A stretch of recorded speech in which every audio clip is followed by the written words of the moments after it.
ঢাকার গণপরিবহনের খবর জানাতে রাজধানীর মহাখালী থেকে যুক্ত হচ্ছেন সহকর্মী ফখরুল ইসলাম। ফখরুল, গণপরিবহন নিয়ে সাধারণ মানুষের অভিযোগের শেষ নেই, আপনার কাছে কি তথ্য আছে?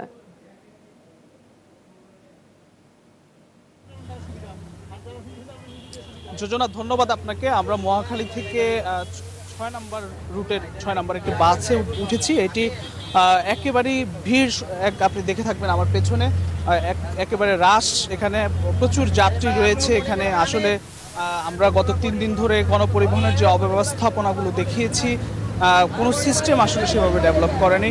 মানুষের যেমন ভাড়া নিয়ে সমস্যা রয়েছে, তেমনি অতিরিক্ত রুট যেমন রয়েছে। প্রত্যেকটি রুটে কিন্তু বিভিন্ন কোম্পানির বাস রয়েছে। এইসব বাসগুলোতে ভাড়ার প্রতিযোগিতার কারণে আসলে তারা বিভিন্ন জায়গায় যেখানে বাস স্ট্যান্ড নেই সেখানে থামিয়ে তারা যাত্রী তুলছেন। এবং আমরা ক্যামেরার মাধ্যমে আমরা একটু সাধারণ যাত্রীরা রয়েছে তাদের সাথে একটু কথা বলতে চাই। আপনার সাথে একটু যদি কী সমস্যাগুলো হয় এই যে সড়কগুলো বাসে আপনারা যাতায়াত করেন? ভাই, আমি আসতেছি বাড্ডা থেকে, এই প্রায় 1 ঘন্টা সময় লাগলো। এত যে ভিড়, জ্যাম, এগুলা যেখানে সেখানে গাড়ি থামাচ্ছে, যেখানে সেখানে। ভাড়ার বিষয়ে কোনো অভিযোগ আছে? অবশ্যই আছে ভাড়ার বিষয়ে। এরা তো নিচ্ছে সিটিং ভাড়া, কিন্তু আসলে সিটিং দান তো এটা হলো চিটিং। অসংখ্য ধন্যবাদ। আমরা এখানে অনেক যাত্রীরা রয়েছেন, অনেক কষ্ট করে আসলে তারা যাতায়াত করতে থাকেন।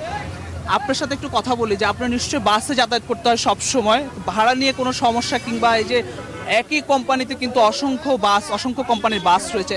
আপনারা জানেন যে গুলশানে আমরা দেখেছি যে একটি কোম্পানির অধীনে বাস চলে যাতে শৃঙ্খলভাবে মানুষ যাতায়াত করে। আপনার কি মনে হয় এইভাবে আসা উচিত কিনা? না, আমরা চাই যে বাসের সংখ্যা বাড়ুক আর ভাড়াটা ন্যায্য হোক। অনেক সময় দেখা যায় বেশি ভাড়া নেয় আমাদের থেকে, দেখা যায় যে একই বাসে এক এক রকম ভাড়া নিচ্ছে, এক এক বাস এক এক রকম ভাড়া নিচ্ছে, একই কোম্পানি। কি দুর্ভোগ হয় আপনাদের? দুর্ভোগ এই যে জ্যামটা বেশি, হয়তো একটু বাসের সংখ্যা বাড়ালে জ্যামটা একটু কম হবে আর ভাড়াটা যদি সব বাসে ঠিকঠাক থাকে। অসংখ্য ধন্যবাদ আপনাকে। এইভাবে আসলে অসংখ্য আমরা অভিযোগ পাবো যাত্রীদের কাছ থেকে, অনেক ভিড় এসব বাসগুলোতে। এই ভিড় হওয়ার একমাত্র কারণ হচ্ছে গণপরিবহন সংকট এবং কোনো শৃঙ্খলা কিন্তু নেই। এবং যাত্রীদের দাবি যে যেন গণপরিবহনের শৃঙ্খলা ফিরে আসে, ভাড়া নিয়ে তাদের কোনো দুর্ভোগ না হয় এবং তারা গণপরিবহন যেন পান সময় মতো, এটি তাদের দাবি। যোজনা, এই ছিল আমার কাছে মহাখালী থেকে সর্বশেষ পরিস্থিতি। ফখরুল ইসলাম, ধন্যবাদ আপনাকে। দর্শক, ঢাকার গণপরিবহন নিয়ে যাত্রীদের অভিযোগের তথ্য আমাদেরকে জানাচ্ছিলেন সহকর্মী ফখরুল ইসলাম।